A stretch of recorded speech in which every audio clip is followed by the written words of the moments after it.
I know I've read this to some of you before, and I want to read it again anyhow, both as a review and for those who haven't heard it to hear it for the first time.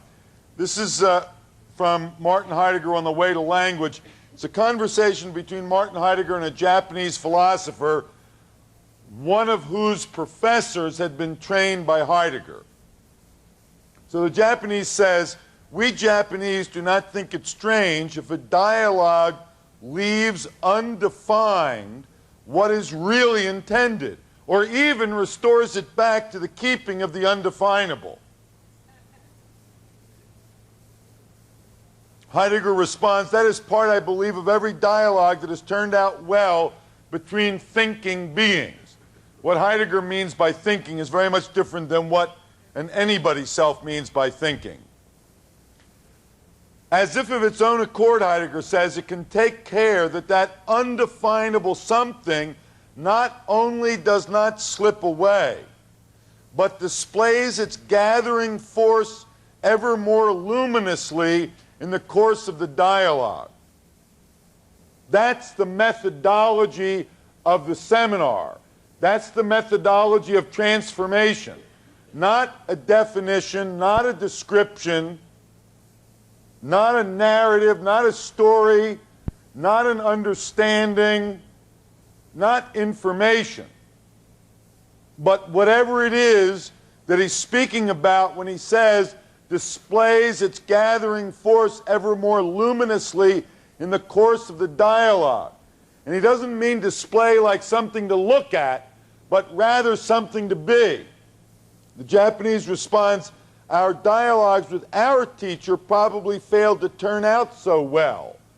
We younger men challenged him much too directly to satisfy our thirst for handy information. We are a culture that listens for handy information. Something's useless if you can't use it, isn't it?" You see, maybe what empowers people cannot be used by them. Maybe we need a kind of listening that can be present for what is powerful and not useful.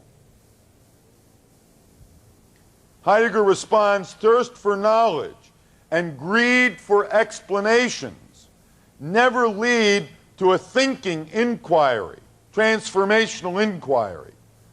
Curiosity is always the concealed arrogance of a self-consciousness that banks on a self-invented rationality." What does he mean by that?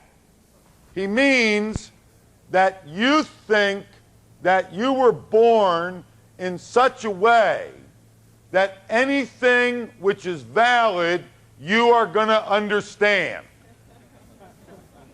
Therefore, anything you don't understand must be invalid. That's what he means.